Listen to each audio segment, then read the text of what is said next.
என்னுடைய தீமா சகோதர சகோதரர்களே, இந்த ஆண்டு கஜா புயல் பாதிப்பின் காரணமாக நமது தொப்புள்குடி உறவு என்று சொல்லக்கூடிய நமது டெல்டா மாவட்டத்து மக்கள் உணவின்றி, உடுத்த சரியான ஆடையின்றி, வீடு இழந்து, வாழ்வாதாரத்தை துறந்து அவதிப்பட்டுக் கொண்டிருக்கின்ற இந்த காலகட்டத்தில் நாம் விழா எடுப்பது பொருத்தமாக இருக்காது என்ற நிலையில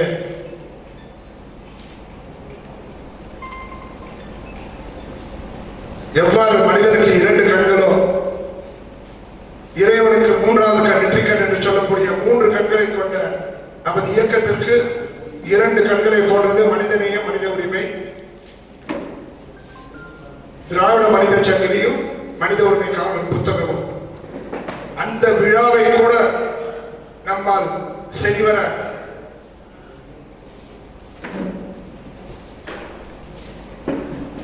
கொண்டாடுவதற்கு இயலாத ஒரு சூழல்.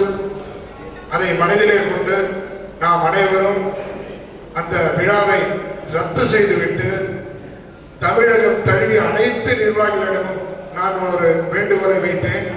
அந்த வேண்டுகோளை ஏற்று அன்பு உள்ளங்கள் அவர்களால் இயன்ற அனைத்து உதவிகளையும் அந்த பாதிக்கப்பட்ட டெல்டா மக்களுக்கு செய்து கொண்டிருக்கின்றார்கள் என்று நினைக்கும் பொழுது தயவு செய்து மிகச்சிறந்த இந்த பணிக்கு நாம் ஒரு கரகோஷம் தந்து அதை நாம் உற்சாகப்படுத்த. விழா ரத்து என்று சொன்னாலும் கூட அதையும் தாண்டி என்னுடைய பிறந்த நாள் அன்று என்னை நீங்கள் தனிப்பட்ட முறையிலே வந்து சந்தித்து எனக்கு என்னை வாழ்த்தி உங்களுடைய அன்பையும் உங்களுடைய இயக்கத்தின் மீது கொண்ட பற்றையும் வெளிப்படுத்தும் வகையிலே நீங்கள் இங்கே மிகப்பெரிய அளவிலே காலை 10 மணி அளவிலிருந்து என்னுடைய வீட்டில் வந்து என்னை சந்தித்து என்னை கௌரவப்படுத்தி என்னை உற்சாகப்படுத்தி அனைத்து தீமாசாவுடன்களுக்கும் என் மனம் நிறைந்த நன்றிகளையும் பாராட்டுகளையும் தெரிவித்துக் கொள்கிறேன். தெரிந்தோ தெரியாமலோ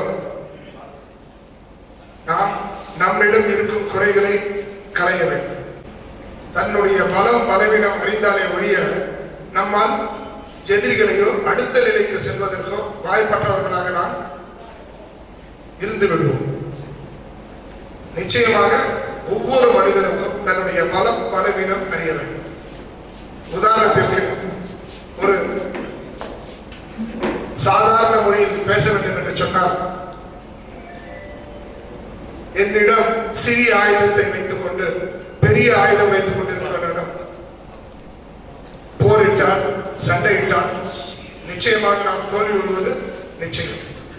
அதே போன்று நம்மிடம் பெரிய ஆயுதத்தை வைத்துக் கொண்டு எதிரிடம் இருக்கும் சிறிய ஆயுதத்தை பார்த்து அஞ்சினாலும் கூட அது மிகப்பெரிய ஒரு ஏமாற்றத்தை தோல்வியை நமக்கு தந்துவிடும்.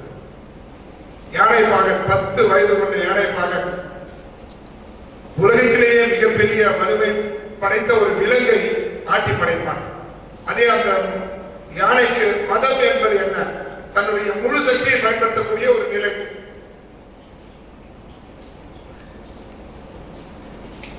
அந்த மதம் பிடித்த யானை மதம் பிடித்த பிறகு அந்த பாலனை விரட்டி விரட்டி அடித்துக் கொண்டிருக்கும்.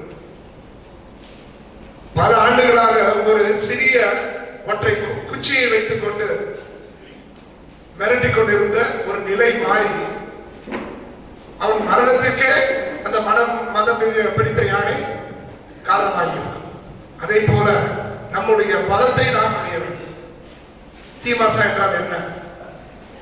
10 ஆண்டுகளுக்கு 8 ஆண்டுகளுக்கு முன்பு 8 ஆண்டுகளுக்கு முன்பு வேர்ல்டு வைட் ஹியூமன் ரைட்ஸ் என்று ஆரம்பிக்கப்பட்ட ஒரு இயக்கம் நமது இயக்கம். மிகப்பெரிய அளவில் ஓராண்டு நிறைவு பெறுவதற்கு முன்பே ஏறத்தாழ 50,000 உறுப்பினர்களை கொண்டு வரலாற்று சிறப்பு மிக்க இயக்கமாக விளங்கிய காரணத்தின் அடிப்படையிலே நாம் ஆரம்பித்து 2 வருடங்கள் கூட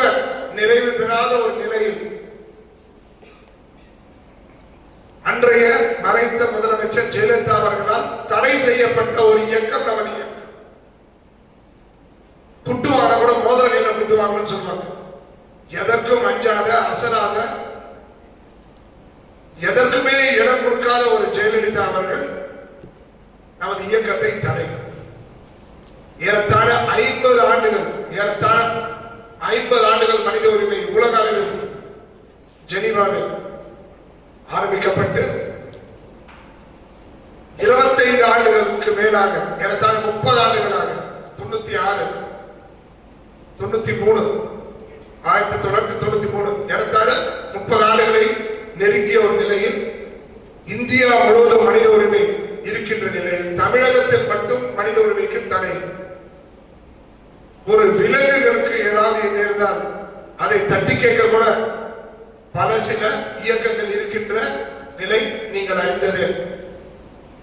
ஒரு நாயை கூட அடிச்சிருங்க, உங்களை ரொம்ப தொந்தரவு பண்ணுது, நீங்க வண்டியில போகும்போது அந்த நாய் காரணமாக நீங்கள் விபத்துக்கு உள்ளாயிருக்கின்றீர்கள் என்ற நிலையில் நீங்கள் கொண்ட ஒரு வெறுப்பின் காரணமாக ஒரு கல்லை எடுத்து எரிந்தாலும் கூட அது தெருவில் இருக்கும் ஏதாவது ஒரு கேமராவில் பதியப்பட்டால் உடனடியாக உங்கள் மீது எஃப்ஐஆர் பதியப்படும்.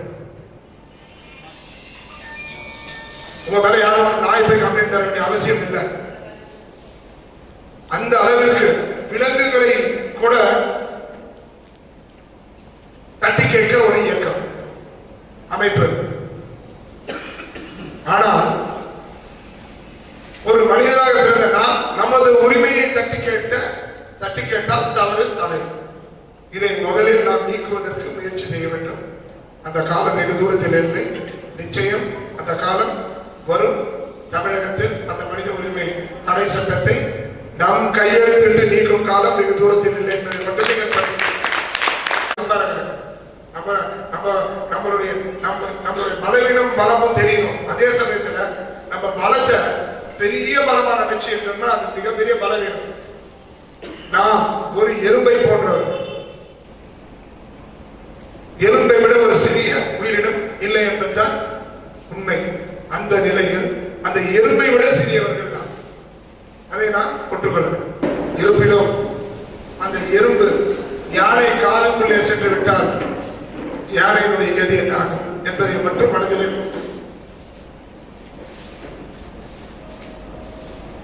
பல ஆண்டுகள், 50 ஆண்டுகள், 75 ஆண்டுகள், 100 ஆண்டுகள் தாண்டிய கட்சிகளெல்லாம் இருக்கின்ற நிலையில் நாம் ஒரு இயக்கம்.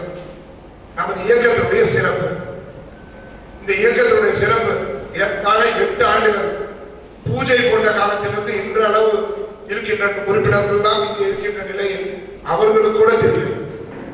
அதுதான் நம்மளுடைய இயக்கத்தினுடைய மிகப்பெரிய ஒரு பலவீனம். நம்ம சக்தி நமக்கு தெரியல, தான் நம்மளுடைய மிகப்பெரிய பலவீனம். இந்த மார்ச் மாதம் நாம் Limca books of record, Guinness சாதனை என்று சொல்லக்கூடிய 2 நிறுவனத்திற்கும் நாம் விண்ணப்பிக்க போகின்றோம். இயக்கத்தின் சார்பாக. எதற்காக?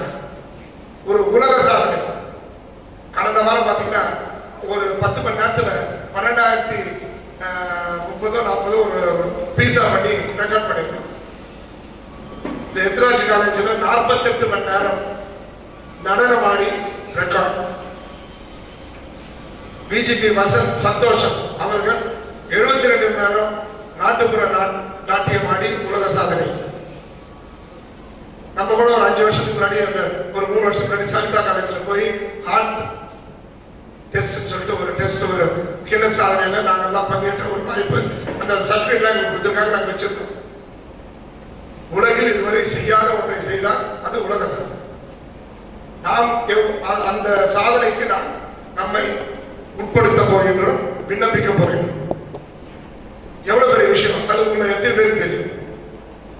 நம்ம ரமேஷ் யோசிப்பேன், என்னடா இது ஒரு 150 பேர் வந்திருக்காங்க, இவ்வளவு விஷயம் உலக சாதனை சொல்றாங்க. நம்ம தீவாசம் எப்படி தெரியுமா? கூர்க்கு இல்லையா? கூர்க்கு 10 காவேரி இந்தியா பார்த்து இவ்வளவு பெருசா பேசுறாங்க. நம்ம தள்ளி வந்தாலும் தெரியும் அதனுடைய சீற்றம். கிராமமா, நாடு மாவட்டம் சுருட்டி கடலில் எடுத்து சென்று சேர்த்து விடும். அந்த அளவுக்கு ஒரு சக்தி படைத்த ஒரு காவிரி. அதே போல இது தலை காவிரி. இதை பார்த்து யாராவது குறைத்து மதிப்பிட்டால் அது அவர்களுடைய அறியாமையை வெளிப்படுத்துவது போல. ஆனால் அதே சமயத்தில் நம்முடைய பொறுப்பை, நமது கடமையை, நமது சக்தியை உணர்ந்தால் நம்மை அடிக்க, நம்மை வீழ்த்த எந்த இயக்கத்திற்கும் எந்த கட்சிக்கும் சக்தி இல்லை என்பதுதான் உண்மை. உதாரணத்திற்கு 90 வயது கொண்ட முகமது அலி மிகப்பெரிய குத்துச்சண்டை பாக்ஸர், ஒரே ஒரு அடியில் ஒரு எருமை மாட்டினுடைய தலையை எலும்பை முறித்தவர். அப்பேற்பட்ட சாதனைக்கு சொந்தக்காரர். அப்பேற்பட்ட முகமது அலி, 90 வயது கொண்ட முகமது அலியை ஒரு மாதம் பயிற்சி செய்து கொண்டிருக்கின்ற, ஒரே ஒரு மாதம் பயிற்சி செய்து கொண்டிருக்கிற 20 அல்லது 18 வயது வாலிபர். அவர் குத்து சண்டைக்கு ஒரு மாதம் தான் பயிற்சி பெற்றவர். அவர் 85, 95, 90 வயது முகமது அலி வீழ்த்த முடியுமா? வீழ்த்த முடியாது. சொல்லுங்க கணேசன், முடியுமா? முடியாது. முகமது அலிங்க உலக சாதனை படுத்த கீர்த்தி படிச்சவர். ஒரே அடியில் எருமாடியை வீழ்த்தியவர். 2 2 4 சொன்னீங்க. என்ன மாத்திட்டீங்க? 5 ஆகிட்டீங்க. நீங்க முதல்ல சொல்லதான் கரெக்ட். வீழ்த்த முடியாது, வீழ்த்திடுவாரு. அவர் பெரிய வீரர், அதுல மாற்று கருத்து கிடையாது. ஆனால் வயது முதிர்ந்த கிழவர் தண்ணி விட்டாவே வந்துருவார். அதில் அடிக்கலாம் வேண்டாம். அதே போல நம்மை சுத்தி இருக்கிற அனைத்து கட்சிகளும் கிழட்டு கட்சிகள். நீங்க இப்பதான் பயிற்சிக்கு வந்திருக்கீங்க. ஒரு மாத குஸ்தி வாத்தியார். ஆனா அவங்கெல்லாம் வந்து மிகப்பெரிய எல்லை தாண்டிய, கடல் தாண்டி, விண்ணை தாண்டிய புகழும் சிறப்பையும் கீர்த்தியும் கொண்டவர்கள். அவர்களை வீழ்த்துவதற்கு தயவு செய்து பெரிய சக்தி தேவையில்லை, உங்கள் சக்தியே போதும். அவர்கள் இன்னமும் அந்த சக்தியோடு இருப்பதற்கு காரணம் அவர்கள் மிக தெளிவாக அந்த இளைஞனை அருகில் வருவதற்கு இடம் தருவதற்கு. அதான் அவர்களுடைய சிறப்பு. டிராபிக் ராமசாமி 8000 ஓடு வாங்கியிருக்காரு. திருச்சியில போய் ஸ்ரீரங்கத்தில் நின்று டிராபிக் ராமசாமிக்கு அரசியல் என்ன சம்பந்தம்? 8000 பேர் போட்டிருக்காரு. அவர் ஜெயிக்கிறதுனால எம்எல்ஏ ஒன்னும் ஒரு புண்ணாக்கும் பிரயோஜனம் இல்லை. இருந்தாலும் 8000 பேர். இன்னும் அவர் செய்த தவறு, அந்த 8000 பேர் மாற்ற வேண்டும் என்று போட்டார்.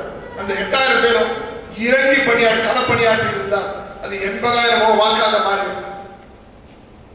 தன்னுடைய கடமையை வாக்களித்து விட்டு உறங்கிவிட்டார்களே தவிர அவர்கள் எண்ணிய எண்ணத்திற்கு, அவர்கள் நினைத்த எண்ணத்திற்கு அவர்கள் பணியாற்றி இருந்தால் அவர்கள் எண்ணமும் நிறைவேறியிருக்கும்.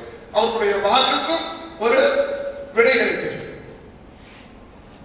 கணேஷ் புரியுதுங்களா? எனக்கு அதிமுக திமுக முடிவு பண்ணிட்டேன். ராமசாமி தான் வரணும் முடிவு பண்ணிட்டேன். டிராபிக் ஆனா ஓட்ட பண்ணிட்டேன். ஆனா என்னுடைய சிந்தனை வந்து கரெக்ட். ஆனா என்னுடைய பணி தவறு. நான் என்ன செஞ்சிருக்கலாம்? இந்த 8000 பேரும் சேர்ந்து களப்பணியாற்றி ஒரு 50 ஓட்டை எடுத்திருந்தாங்கன்னா அதிமுக திமுக தோத்து டிராபிக் ராமசாமி ஜெயிச்சிருப்பாரு. ஒரு சவுக்கடி உணர்வு தமிழ்நாட்டில் மிகப்பெரிய. ஆனா தெரிந்தோ தெரியாமலோ தனிநபர் தோப்பாக மாற, தனிமரம் தோப்பாக. அந்த சாராயத்தை எதிர்த்து, மதுவை எதிர்த்து சசி பெருமாள் ஒருத்தர் இன்னைக்கு உயிரோட கூட இல்லை. அவர் இறப்பதற்கு முன்பு, பரசுராமன் ஞாபகம் இருக்கா? அவர் இறப்பதற்கு முன்பு 3 நாட்களோ 4 நாட்கள் முன்பு இங்க வந்து நம்ம அலுவலகத்தில் வந்து எங்கிட்ட பேசிட்டு போறார். அப்போட அட்வைஸ் பண்ணார், உங்களுடைய போராட்டம் சிறப்பு. ஞாபகம், உங்களுடைய போராட்டம் சிறப்பு, தலை வணங்குகின்றோம். உங்களோட பல மடங்கு சக்தி படைத்த நான் ஒத்த சிந்தனையில் இருந்தாலும் கூட நம் எதிரி மிகப்பெரிய அளவில் வலுமையாக இருக்கின்ற காரணத்தினால் தயவு செய்து நாம் சிந்தனைக்கு முக்கியத்துவம் தருவோமே தவிர மாறாக இப்பொழுது உடல் வலிமையை காட்டும் அளவிற்கு நாம் இல்லை என்பதை சொல்லி அவருக்கு அறிவுரை, வயதில் இளையவனாக இருந்தாலும் அவருக்கு நான் அறிவுரை சொன்னேன். அதை கேட்க மறுத்த காரணத்தினால் 3 நாட்களில் 72 மணி நேரத்தில் நமது அரசியல் ஆட்சியாளர்களுடைய சூழ்ச்சியின் காரணமாக அவர்கள் காவலர்களுடைய மெத்தனத்தின் காரணமாக அந்த உயிர் பிரிந்தது. இல்லை என்று சொன்னால் அவரை காப்பாற்ற தற்கொலை செய்து கொள்ள போகிறேன் என்று சொல்லி அந்த டவர் மேல ஏற 5 மணி நேரம் 6 மணி நேரம் மேல இருக்க யாரும் எந்த நடவடிக்கை எடுக்கல. ஒரு ஆடு விழுந்துருச்சு, ஒரு யானை குடி விழுந்துருச்சுன்னா உடனே ராணுவம் வந்துருது, குறைத்து மதிப்பிடவில்லை. அதுவும் உயிரிடம் செய்ய வேண்டிய செயல். அதே நேரத்தில் ஒரு சசி பெருமாளை இழந்தது மிகப்பெரிய ஒரு இழப்பு. எதற்காக நான் இதை சொல்லுகின்றேன் என்று சொன்னால், எவ்வளவுதான் நம்முடைய சிந்தனையும் செயல்பாடும் இந்த சமுதாயத்தின் மீது கொண்ட அக்கறையும் அரசியல்வாதிகள் மீது நாம் கொண்ட எரிச்சலும் இருந்தாலும் கூட சக்தி இல்லாமல் போராடினால் நாம் தோற்றுவிடும். அந்த சக்தியை நாம் சேமிக்க வேண்டியது நமது. மீண்டும் எதற்காக நாம் உலக சாதனை? உலகத்திலேயே, இந்தியாவிலேயே, தமிழகத்திலேயே நமக்கு இணையான ஒரு இயக்கம் உலகில், இந்தியாவில், தமிழகத்தில் இருந்தது. கைத்தட்டலாமா? சிறப்புக்கே நான் பிச்சை எடுக்கிறேன். சரி, அது நம்மளுக்கு பழக்கம் தான், எடுத்துருவோம். என்ன உங்களுக்கு புரியுற மாதிரி ஒரு சொல்றேன். இந்தியாவில் மிகப்பெரிய ஒரு இயக்கம் காங்கிரஸ் பேர் இயக்கம். தயவு செய்து புரிஞ்சுக்கோங்க, காங்கிரஸ் பேர் இயக்கம் இது இந்தியாவிலே பெரிய. காந்தி அதனுடைய தலைவர். அந்த தலைவர் எங்கு சென்றாலும், காந்தி எங்கு சென்றாலும் அவரை தொடர்ந்து லட்சோப லட்ச மக்கள், கோடிக்கணக்கான மக்கள் அவர்களை பின்தொடர்ந்து போன காலத்தை நாம் பார்த்ததில்லை, படித்திருக்கின்றோம், சொல்ல கேள்விப்பட்டிருக்கின்றோம். இந்தியாவில் உள்ள மிகப்பெரிய ஒரு இயக்கம். அதற்கு இணையாக தமிழகத்தில் பெரியார் கண்ட தீகா திராவிட இயக்கம், திராவிட கழகம் இயக்கம். அந்த இயக்கத்தின் தலைவர் பெரியார். பெரியார் அவர்கள் தமிழகத்தில் எங்கு சென்றாலும், எந்த திசைக்கு சென்றாலும் லட்சோப லட்ச மக்கள் பின்தொடர்ந்து செல்லக்கூடிய ஒரு மிகப்பெரிய ஒரு இயக்கம். அந்த இயக்கத்திற்கு கூட நல்லா யோசிங்க, அந்த இயக்கத்திற்கு கூட கட்டமைப்பு கொண்ட இயக்கமாக இருந்தது. காந்தி தமிழகத்துக்கு வரும்போதோ, மகாராஷ்டிரா போகும்போதோ, ஆந்திரா போகும்போதோ, கர்நாடகா போகும்போதோ, மாவட்ட தலைவர், மாவட்ட செயலாளர், வட்ட செயலாளர், ஒன்றிய செயலாளர்னு போல கட்டமைப்பு இல்லை. அதே மாதிரி பெரியார் போற இடத்துல எல்லாம் மாவட்ட செயலாளர், இணை செயலாளர், துணை செயலாளர், வட்டம், மாவட்டம் அதெல்லாம் இல்லை. அது என்றைக்கு அந்த 2 இயக்கங்களும் அரசியல் கட்சியாக மாறியதோ, காங்கிரஸ் அரசியல் கட்சியாக மாறிய பிறகு கட்டமைப்பை கொண்ட ஒரு கட்சி. தீகாவிலிருந்து பிரிந்து வந்த அறிஞர் அண்ணா அவர்கள் கட்சியாக ஆரம்பித்த பிறகு அந்த இயக்கத்திற்கு மிகப்பெரிய ஒரு கட்டமைப்பு. இயக்கம் என்றால் என்ன? இயக்கத்துடைய சக்தி என்ன? இயக்கம் என்பது மிகப்பெரிய ஒரு சக்தி, மக்கள் சக்தி. எவ்வளவு பெரிய அதிகாரியாக இருந்தாலும், எவ்வளவு பெரிய ஆளுமை பெற்ற தலைவராக இருந்தாலும், ஆட்சியில் இருக்கும் ஆட்சியாளர்களாக இருந்தாலும், மக்களுடைய சிந்தனைகளை வெளிப்படுத்துவதுதான் இயக்கங்கள். மக்கள் தீர்ப்பே மகேசன் தீர்ப்பு. இயக்கத்தை கண்டால் அச்சம் கொள்ள வேண்டியது காலத்தின் கட்டாயம். அனைத்து தவறு செய்கின்ற அதிகாரிகளுக்கும், தவறு செய்கின்ற தலைவர்களுக்கும், தவறு செய்கின்ற கட்சிகளுக்கும் ஆப்பு என்று சொல்லக்கூடிய நாற்காலி சரியாக உட்காரவில்லை என்று சொன்னால் அதற்கு ஆப்படிப்பார்கள் சிறிய கட்டையை கொண்டு. அப்பதான் அந்த நாற்காலி சரியாக அமரும். நாம் நாற்காலியில் அமர்ந்தாலும் கூட அந்த நாற்காலி சரியாக அமர்வதற்கு, சரியாக நிற்பதற்கு ஒரு ஆப்பு படைத்த ஒன்றுதான் இயக்கங்கள். அந்த இயக்கங்கள் எல்லாம் மனதளவில், கொள்கை அளவில் மக்கள் எண்ணங்களை பிரதிபலிக்கின்ற அளவுக்கு அந்த இயக்கங்கள் இருந்தாலும் கூட அந்த இயக்கங்கள் வலிமை பெற்ற அரசிடம், கட்சியிடம் தோற்று போகின்றது. அதற்கு ஒரே காரணம் கட்டமைப்பு, இன்ஃப்ராஸ்ட்ரக்சர் என்று சொல்லக்கூடிய அந்த கட்டமைப்பு. ஆனால் நமது திமுக மாநில தழுவிய நிர்வாகிகள், மாநில தழுவிய உயர்மட்ட நிர்வாகிகள், மாவட்ட அமைப்பாளர்கள், தொகுதி அமைப்பாளர்கள், சட்டமன்ற தொகுதி அமைப்பாளர்கள், பாராளுமன்ற தொகுதி அமைப்பாளர், நகராட்சி அமைப்பாளர், ஊராட்சி அமைப்பாளர், பேரூராட்சி அமைப்பாளர், ஒன்றிய அமைப்பாளர்,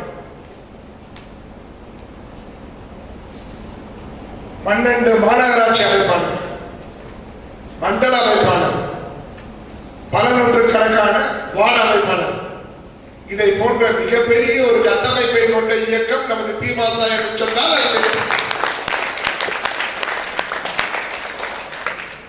இத்தகைய கட்டமைப்பை கொண்ட நாம் ஏன் இன்னும் களம் இறங்கவில்லை? 15-16 வயதிலேயே ஒரு ஆண்மகன் திருமணம் செய்வதற்கு, இனவிருத்திக்கு விஞ்ஞானபூர்வமாக தயாராக இருந்தாலும் கூட தன் சுய காலில் நின்ற பிறகுதான் நான் திருமணம் முடிப்பேன், நான் என்னை நம்பி வரும் என்னுடைய மனைவியை காப்பாற்றும் ஒரு நிலை வந்த பிறகுதான் எனக்கு திருமணம் என்று சொல்லக்கூடிய அந்த ஆண்மகனுடைய சொல்லில், சிந்தனையில் எவ்வளவு உண்மையும் சிறப்பும் இருக்கின்றதோ அதை போன்று 12,635 ஒன்றியத்து ஊராட்சி, 565 பேரூராட்சி, இன்னும் ஏறத்தாழ் 40% நாம் இன்னும் அந்த இடத்திற்கு நமது அமைப்பாளர்களை நிறுவ சற்று காலதாமதம் ஆகிக் கொண்டிருக்கின்றது. அது நிறைவு பெற்ற உடனே நாம் உலகிலேயே இந்தியாவில் உள்ள, தமிழகத்தில் உள்ள மிகப்பெரிய அரசியல் கட்சிகளுக்கு இணையாக ஒரு இயக்கமாக, ஒரு மிகப்பெரிய ஒரு கட்டமைப்பை கொண்ட ஒரு இயக்கமாக நாம் இருப்போம் என்பதிலே யாருக்கும் இருவேறு கருத்தோ சந்தேகமோ இருக்க வேண்டியது. நீங்க ஒரு சாதாரண ஆளே கிடையாதுங்க, வேற லெவலுங்க. ஆனா உங்களுக்கு புரியலங்க. உங்களை குச்சி வச்சுட்டு மாற்றிட்டு இருக்காங்க. உங்க பலம் என்னன்னு உங்களுக்கு தெரியல. நம்மளுடைய பலம் என்ன தெரியுமா? என்னுடைய தேவையை என்னுடைய உழைப்பின் மூலம் தண்ணீர் பெறுகின்ற ஒரு நிலை. எனக்கு இந்த மாதம் எவ்வளவு பணம் தேவை? உங்களுக்கு எல்லாம் ஒரு மாதத்திற்கு உங்க குடும்ப பொருளாதாரத்துக்கு எவ்வளவு பணம் தேவைப்படுதோ அதை காலை 9 மணியிலிருந்து இரவு வரை அயராது வேர்வையை சிந்தி உழைத்து உங்களுடைய குடும்பத்தை நடத்துகின்ற ஒரு மிகப்பெரிய சிறப்புக்கு உரியவர்கள். இந்த சிறப்பு எந்த கட்சியில் இருக்கு? எல்லாம் அவ்வளோத்தையும் பண்ணிட்டு 2 மணிக்கு வருவாங்க வீட்டுக்கு, ஒரு 10-11 மணிக்கு திரும்பியும் வெள்ள சட்டை வெள்ள பேசி கட்டியுமாங்க. யார் ஊர்ல ஏமாறுமா? யார் தன்னை நம்பி வருகின்றார்களோ அவர்களை ஏமாற்றக்கூடிய வாய்ப்பை கொண்டவர்கள் தான் பெரும்பாலான அரசியல்வாதி. ஏன் பெரும்பாலான அரசியல்வாதி சொன்னா, ஒரு சபை நாகரிகம் கருதி இப்பதான் வாட்ஸ்அப்ல அது இதெல்லாம் பேஸ்புக்லாம் இருக்கு இல்லையா, அதுல என்னுடைய பேச்சு ரொம்ப தர குறைந்து இருந்ததா, பதிவாயிடக்கூடாதுன்ற ஒரு அச்சத்தின் காரணமாக பெரும்பாலான சொல்லும். அது எந்த சபைன்றது உங்களுக்கே தெரியும். தயவு செய்து ஒரு தேர் வடம் வர வேண்டும் என்று சொன்னார். திருவாரூர் தேர், மயிலாப்பூர் தேர், கபாலீஸ்வரர் தேர், எத்தனை லட்சம் பேர் தனியாக போய் இழுத்தாலும் அதை ஒரு அங்குலம் கூட அசைத்து பார்க்க முடியும். ஏன் ஒரு அங்குலம், ஒரு இமி கூட அசைத்து பார்க்க முடியும். அதே ஒரு 10,000 பேர் 20,000 பேர் ஒன்றாக ஒரே நேரத்தில் இருப்பார்களேயானால் நிச்சயமாக அந்த தேர் வலம் வரும் என்பதை போல நாம் நம்முடைய அனைத்து சக்தியையும் ஒரு சேர ரொம்ப தெளிவா இருக்கு. உதாரணத்துக்கு இப்ப நம்ம இருக்கிறோம், நீங்க எல்லாம் ஒவ்வொரு நம்பர் சொல்லுங்கன்னு சொல்றோம். ஏதாவது ஒரு எண்ண உரத்த கரல சொல்லுன்னு சொல்லுவோம். அவர் 8 வரு, 9 வரு, 10 வரு, 12 வரு, 100 வரு, 1000 வரு. நீங்க அத்தனை பேரும் சத்தமா சொல்லுவோம். ஒவ்வொரு எண்ண தலைவர் சொல்லிட்டார், ஒரு எண்ண சொல்ல சொல்லி எனக்கு இட்ட கடமை முடிச்சு போச்சு. தலைவர் என்ன சொல்லியிருக்காரு, ஒரு எண்ண சொல்லுங்கன்னு சொல்லி அதை கேட்டுருக்கீங்க. கேட்டுட்டு நம்ம கடமை தலைவருடைய நம்ம மேல மதிப்பு வச்சிருக்காரு, பற்று வச்சிருக்காரு, அன்பு வச்சிருக்காரு. அவர் சொன்ன கடமை நிச்சயமா நம்ம செஞ்சே ஆகணும். அது இல்லைன்னா அவருக்கு நம்ம அவருக்கு செய்யற துரோகம் அப்படின்னு நீங்க நினைச்சு உடனே ஒரு நம்பரை சொல்றீங்க. பக்கத்து வீட்டுல ஒருத்தர் இருப்பார், அவரை கூப்பிட்டு என்ன ஆச்சுங்க, நம்ம மக்கள் என்ன சொன்னாரு அப்படின்னு கேட்டா அவங்க என்ன சொல்லுவாரு, என்னமோ தெரியல ஒரு சத்தம் வந்ததுன்னு சொல்லுவாங்க.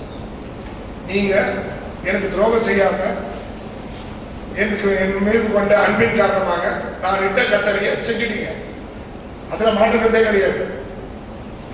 நீங்க செய்யலன்னு சொன்னா எனக்கு உண்பதற்கு உணவு கூட கிடைக்காது.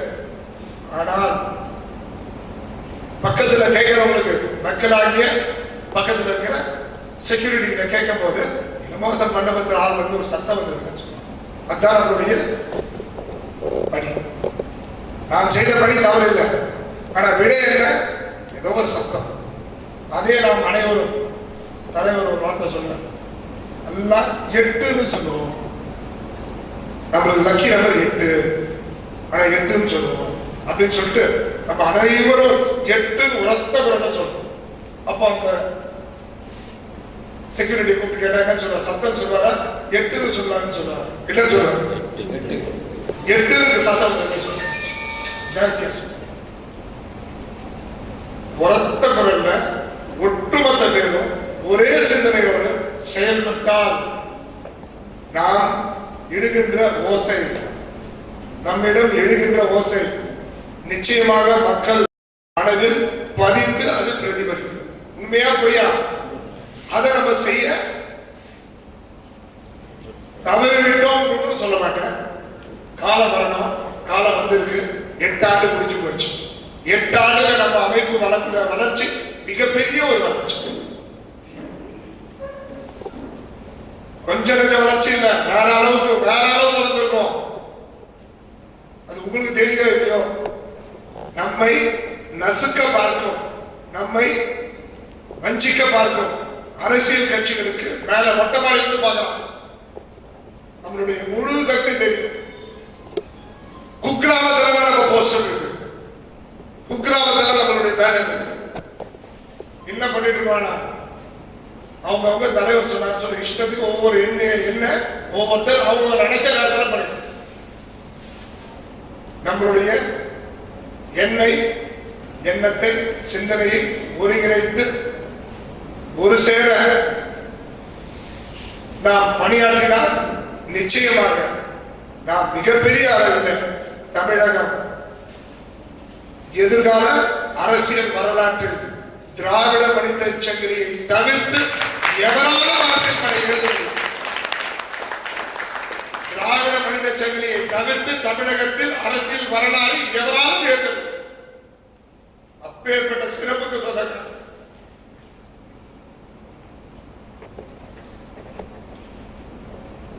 நீங்க உங்க சகோதரர் செங்கை பத்மநாபன் அவர்களை சகோதரராக இயக்கத்தின் நிறுவனராக உங்களுடைய தலைவராக ஏற்றுக்கொண்டு அதுல எந்த வித மாற்றம் இருக்க முடியும்.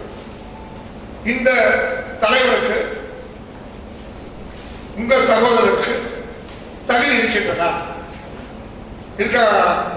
சண்முக சுந்தரம் இருக்கு, கணேஷ் இருக்கா, ஏழுமலை இருக்கா? யோசிக்கலாம். இல்லையாடா பயந்து சொல்லுவாங்க. அசோக் இருக்கா, பிரசாத் இருக்கா, சதீஷ் இருக்கா? அவனை கொஞ்சம் பார்த்துக்கோ சார். முரளி இருக்கா? தகுதி இருக்கா? பரசுக்கு இருக்கா? சசி பத்து நீங்க எல்லாரும் இருக்குன்னு நினைக்கிறதுனால தான் இங்க வந்திருக்கீங்க. ஏன்னா என்னுடைய பணிக்கு உறுதுணையா இருக்கீங்க. எனக்கே சந்தேகம் கிடையாது. ஒரு அரசியல் கட்சியில திருப்பே இருந்தா அதுல 10 இளைஞர் தான் இருந்தான்.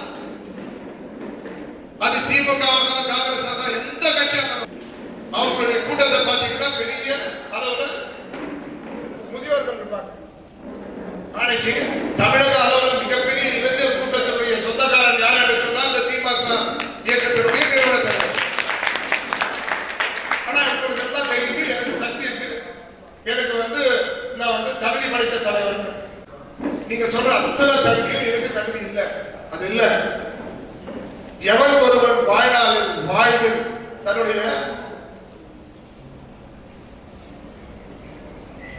பயணத்தில் தியாகம் செய்கின்றானோ அவன் மட்டுமே தியாகம் செய்யணும்.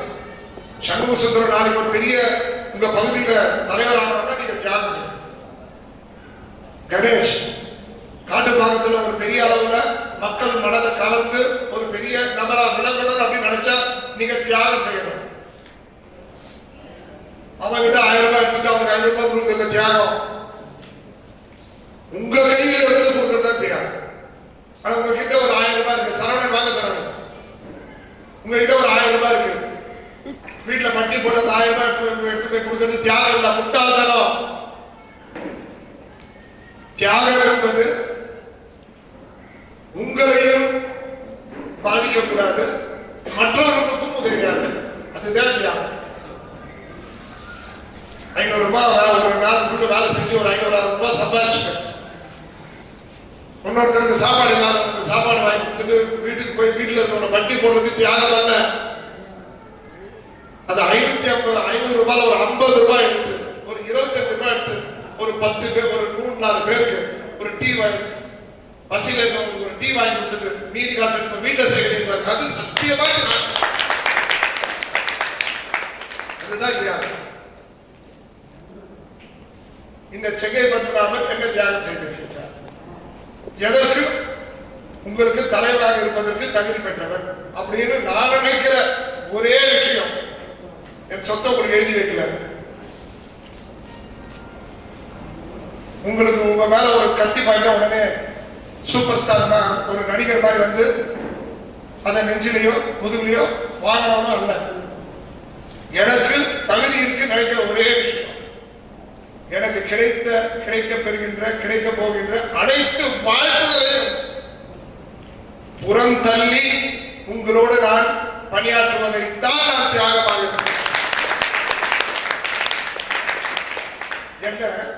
எந்த கட்சியில வேணாம்னு சொல்லுவாங்க. காங்கிரஸ் வேணாம்னு சொல்லுமா? பாரதிய ஜனதா கட்சியில இருந்து எனக்கு ஒரு தூது வருது, மாநில செயலாளராக தானே நீங்க எங்க இயக்கத்துக்கு வந்திருக்க, எங்க கட்சிக்கு வந்திருக்க. நான் உடன்படல. கொஞ்சம் கெடுபிடி பண்ணா அகில இந்திய செயலாளராக வருவதற்கு வாய்ப்பை பெற்றேன். அன்புமணி ராமதாஸ் என்னுடைய நண்பர், அவர் என்ன ஏற்றுக்க மாட்டாரா? திருமாவளவன் என்னுடைய உயிர் நண்பர், அவர் என்ன ஏற்றுக்க மாட்டாரா? என்னுடைய பாசமிக அண்ணன் வைகோ அவர்கள் இடம் சென்றால் என்னை ஏற்றுக்கொள்ள மாட்டாரா? 13 வயசில்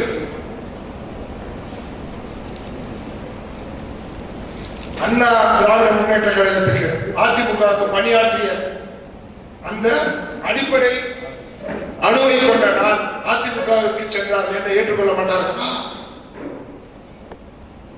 திமுகவில் இருந்து எனக்கு எவ்வளவு பெரிய அழைப்பு 10-15 ஆண்டுகளுக்கு முன்பு. இப்பொழுது சென்றால் ஏற்றுக்கொள்ள மாட்டார்களா? அனைத்து பொறுப்புகளையும் அனைத்து நிலைகளையும் அனைத்தையும் புறம் தள்ளி நாம் வாழ்கின்ற காலத்தில் நாம் ஏதாவது சாதிப்போம் என்ற ஒற்றை இலக்கோடு அது கிடைச்சா மகிழ்ச்சி, கிடைக்கவில்லை என்று சொன்னால் இறைவன் தந்தது, தர நினைப்பதை எவராலும் தடுக்க முடியாது, மறுப்பதை எவராலும் தர முடியாது என்ற ஒற்றை சிந்தனையோடு என்னுடைய ஆயுளை முடித்துக் கொள்வதில் சற்றும் தயக்கம் கொள்ளாதவன் இந்த சென்னை மக்கள். அரசியல் கட்சிகள் என்ன பண்ணிட்டு இருக்காங்க? சத்தியமான முதலமைச்சர் ஆகியே தீர வேண்டும் என்று போராடி கொண்டிருக்கிறார். ஸ்டாலின் முடிவுபட்டு ஆட்சியை பிடிச்சே ஆகணும், இஷ்டத்துக்கு என்னென்னமோ பண்ணிட்டு இருக்காங்க. அதிமுக மீண்டும் ஆட்சியை பிடிக்கணும், என்னென்னமோ பண்ணிட்டு இருக்காங்க. மதத்தின் பெயரால், இனத்தின் பெயரால், சாதியின் பெயரால், மொழியின் பெயரால் பிரிவினை பண்ணி எப்படியாவது ஆட்சி வரும். பிரிவினை செய்து ஆட்சிக்கு வர நினைக்கும் எந்த தலைவரும், எந்த இயக்கமும் மக்கள் மனதை வென்றெடுக்க வாய்ப்பே இல்லை என்பதை மட்டும் நீங்கள் உணர்ந்து கொள்ள வேண்டும். போதும். என்னுடைய மதம் இந்து மதம் சிறப்பு, நான் அதை வழிமொழிகிறேன். அதே நேரத்தில் மாற்று மதத்தை சேர்ந்தவர்களை பழிப்பதோ, அழிப்பதோ, ஒடுக்குவதோ மிகப்பெரிய தவறு.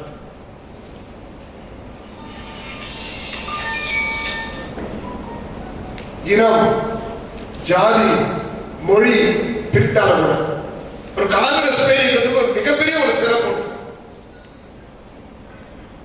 அவர்கள் சுதந்திரம் பெற்று தந்தார்கள் என்பதையும் தாண்டி அந்த இயக்கத்துக்குள்ள போனீங்கன்னா அக்பரும் ஒண்ணுதான், பீட்டரும் ஒண்ணுதான், கந்தசாமியும் ஒண்ணுதான், வன்னியரும் ஒண்ணுதான், நாடாரும் ஒண்ணுதான், தலித்து ஒண்ணுதான், ரெட்டியாரும் ஒண்ணுதான், ஜெயின் ஒண்ணுதான். அல்லாஹ் மதம், இனம், மொழி, கலாச்சாரம் எந்த வித்தியாசம் ஒன்னே ஒரு பிரச்சனை தான். அந்த கட்சி என்ன? பணக்கார ஏழை, அதை பிரிச்சு பார்க்கணும். நீங்க கோடீஸ்வரன் தான் அதனுடைய வரவேற்பு வேற, ஒரு சாமானியர் தான் அதனுடைய வரவேற்பு. அதுதான் அந்த கட்சியினுடைய மிகப்பெரிய ஒரு பின்னணி. மாறாக எந்த கட்சியும் கம்யூனிஸ்ட் கூட தவறு, அவங்க கூட பிரிவினைவாங்க. உழைப்பாளர்களான ஒரு அணி, முதலாளி எல்லாம் ஒரு அணி, அப்பா அம்மா இல்லாம பிள்ளைங்களுக்கு என்ன வேண்டும்?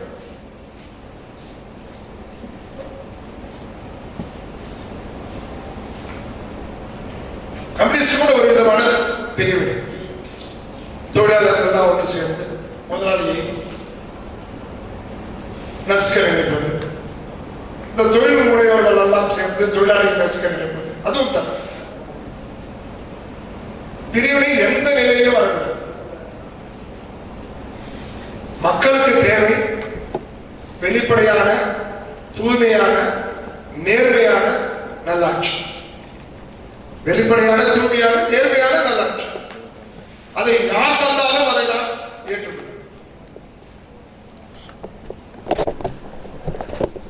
ஒரு இஸ்லாம் மக்கள், இந்து இஸ்லாமிய சேர்க்க மாட்டேன், கிறிஸ்துவ சேர்க்க மாட்டேன். அப்ப என் வீட்டுல வந்து ஒரு இந்து கொள்ளடிச்சா பரவாயில்லையா?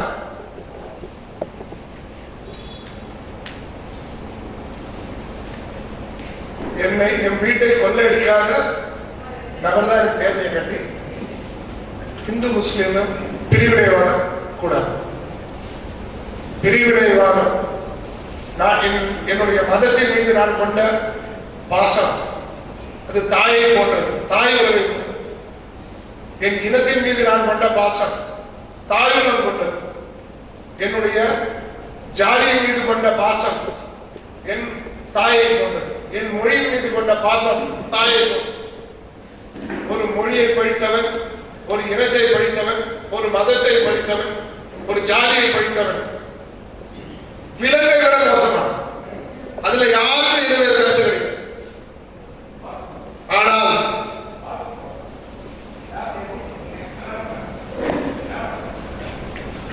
அதை சொல்லி அரசியல் செய்வது மிக மிக தவறு.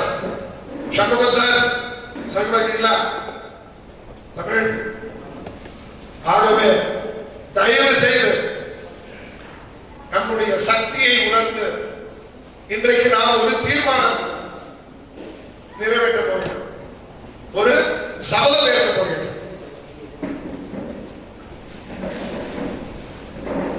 நமது இயக்கத்திற்கு 40% கட்டமைப்பில் சற்று குறைந்தவர்களாக இருக்கிறோம்.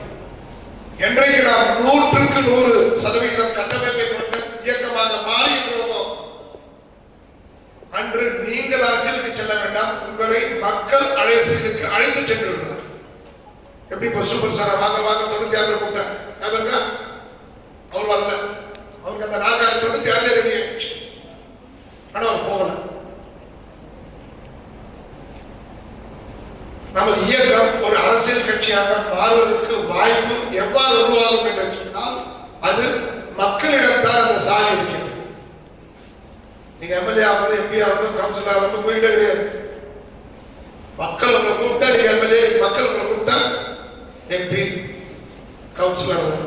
மற்றபடிக்கு நமக்கு வாழ்நாள் முழுவதும் அந்த வாய்ப்பை பெறவில்லை என்று சொன்னால் ஒரு இயக்கமாக மக்கள் பணியாற்றி நாமும் வலுவாக இருப்போம். மற்றவர்களையும் பிரச்சனைகளையும் வலு அற்றவர்களுக்கும் வலு தந்து அவர்களுடைய குறை தீர்த்து அவர்களுடைய பக்கபலமாக அவர்களுக்கு நாம் எடுத்துக்கொள்ள போகின்ற ஒரு சபதம். இந்த மாதிரி பல சபதம் எடுத்துருக்கோம் பழைய காலத்துல, நம்ம நண்பர்கள்லாம் தெரியும். சபதம் எடுத்துட்டு கீழே போகவே மறந்துடும். அந்த மாதிரி இருந்த சபதம் கிடையாது. ஏன்னா இந்த 8 ஆண்டு காலம் நாம் ஆற்றிய பணி, சிறுக சிறுக ஆற்றிய பணி ஒரு தொகுப்பாக நிறைவு பெற்ற ஒரு நிலை. இனிமேல் ஒவ்வொரு அசைவும், நமது இயக்கத்தினுடைய அசைவும் ஒரு பெரிய அரசியல் கட்சியினுடைய செயல்பாட்டிற்கு சற்றும் குறையாமல் இணையாக இருக்க வேண்டிய ஒரு காலம். நாம் இப்பொழுது செய்ய வேண்டிய பணி, நாம் சபதம் இன்று முதல் சரியாக ஒரு மாதத்திற்கு ஒவ்வொரு இயக்க உறுப்பினர்களும் நண்பர்களும் நிர்வாகிகளும் தன்னுடைய பணி ஒரு நபருடைய பெயரையும் அவருடைய தொலைபேசி எண்ணையும் கைபேசி எண்ணையும் எனக்கு நீங்கள் என்னுடைய தொலைபேசிக்கு SMS செய்வீர்களா? ஜெயலலிதா சொன்னா அதான் சொல்லுவீங்க. செஞ்சிடலாமா? இதுக்கு எத்தனை கோடி செலவு வேண்டாம், எத்தனை நேரமும் செலவு வேண்டாம். ஆர்வம் ஒன்றே முதலீடு. ஆர்வம் தான் நம்மளுடைய முதலீடு. செஞ்சிடலாமா? செய்வீர்களா? வேணாம். செஞ்சிடலாமா? செஞ்சிடலாம். செஞ்சிடுவியா? மாறி கூட பாத்தியா? மாறி கூட பாத்தியா? புரியுதா நான் சொல்றது? செஞ்சிடலாமா? Very good. மாறில 10 பேர் வந்து ஒவ்வொரு நபரும் இன்றையிலிருந்து ஒரு நபரை auditor sir, right from today each and every one of our members and delegates should introduce one person in the form of sending an SMS to me to my mobile number.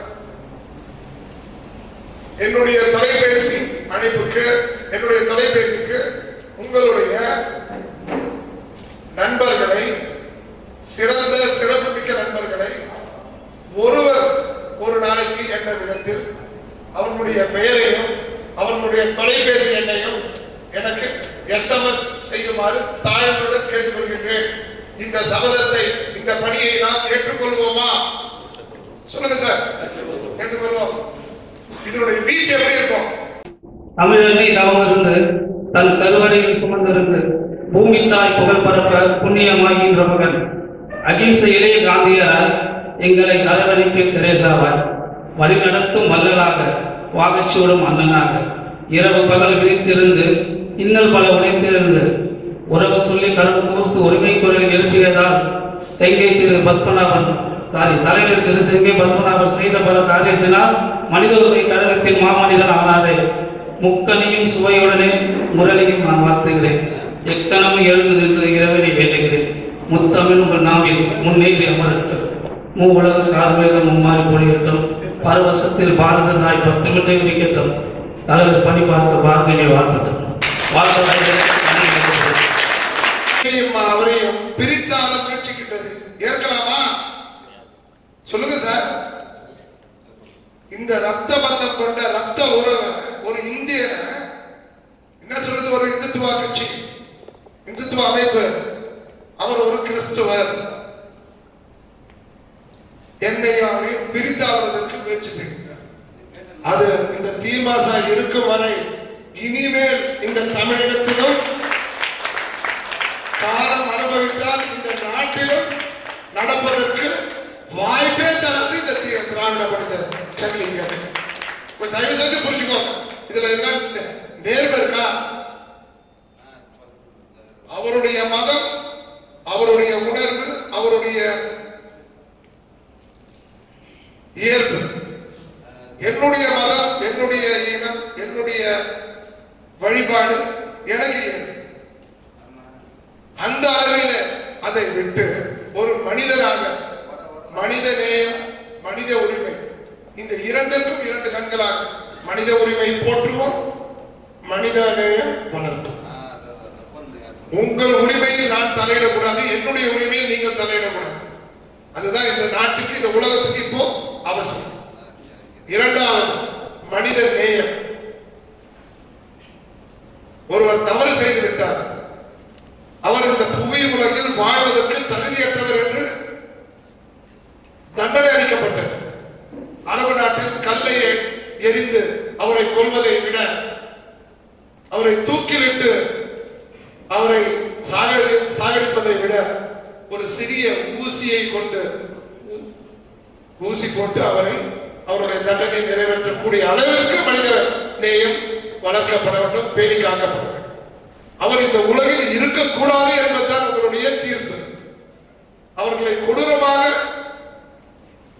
அவர்களை கொல்ல வேண்டும் என்று நினைத்தால் அது மனித நேயத்திற்கு புறம்பு. அதே போல மனிதநேய, மனித உரிமை போற்றும் 2 கொள்கையை மட்டும்தான் நம் நாட்டிற்கு, வல்லரசாக துடிக்கும் நமது நாட்டிற்கு, மிகப்பெரிய அளவில் வளர்ந்த நாடுகளோடு நாம் இணைவதற்கு வாய்ப்பை அளிக்கக்கூடிய 2 கொள்கைகள் மனித உரிமை, மனித நேயம். இந்த 2 மட்டுமே நமது கொள்கை என்பதிலே நமக்கு பெருமை, மகிழ்ச்சி, கர்வம். கஜா புயலால் பாதிக்கப்பட்ட நமது உறவுகளுக்கு நம்மால் இயன்ற உதவிகளை செய்ய வேண்டும் என்ற காரணத்தினால் நமது முப்பெரும் விழாவை ரத்து செய்து இது ஒரு கலந்தாய்வு நிகழ்ச்சியாக நமது இயக்கத்தை அடுத்த நிலைக்கு எடுத்துச் செல்வதற்கு ஒரு வாய்ப்பை, இந்த விடுமுறையை நான் பயன்படுத்துகின்ற இந்த நிலையில், இந்த அளவில் உங்களிடமிருந்து உங்களுடைய அன்பை வென்றவனாக நீங்கள் உங்களுடைய கடமையை செய்வீர்கள் என்ற நம்பிக்கையுடன் விடைபெறுகின்றேன். நன்றி, வணக்கம்.